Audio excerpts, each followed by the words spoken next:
Imagine a young boy surrounded by books at a time when technology was still a distant dream.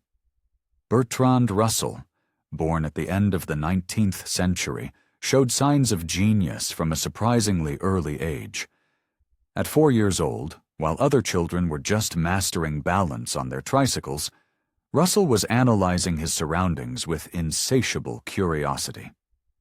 His parents encouraged him, but it was his grandmother, a fundamental figure after the death of his parents, who filled his world with knowledge. At only 11, Russell was delving into the complexities of mathematics, finding refuge in the symbolism and mysteries of theorems. What child has hours of calculator work in mind long before a real calculator existed? His early talent soon transcended the walls of his home.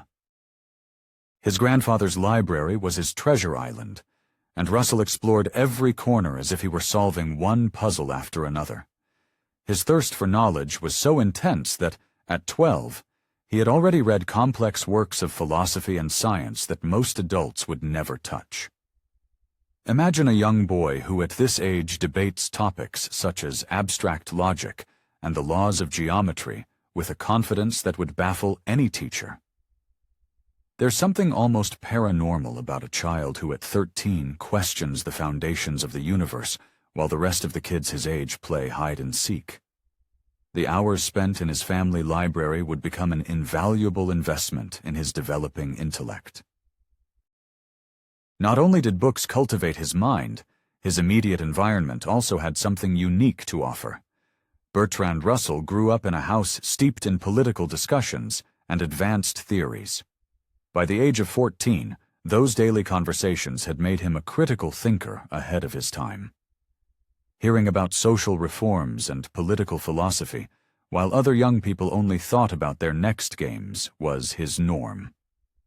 The early loss of his parents perhaps sharpened his perception of the world, intensifying his desire to understand the reasons behind social rules and policies. In an almost rebellious way, his curiosity knew no bounds, and with each new discovery, his worldview blossomed. In the corner of a room lit by the soft glow of gas lamps, Bertrand dreamed of ideas that would forever change the course of humanity. At 16, he already seemed to sense that he was destined to make monumental contributions to Western thought. This crucial period of discovery and learning, in a time when information flowed from person to person and book to book, laid the foundations of an overwhelming intellect. Russell's childhood was not just a learning process, but a journey of great intrigues and fascinating discoveries. In every page he browsed, in every question he asked, his destiny as one of the most notable philosophers and mathematicians of the 20th century was taking shape, as if each step in his childhood was directed by some cosmic design.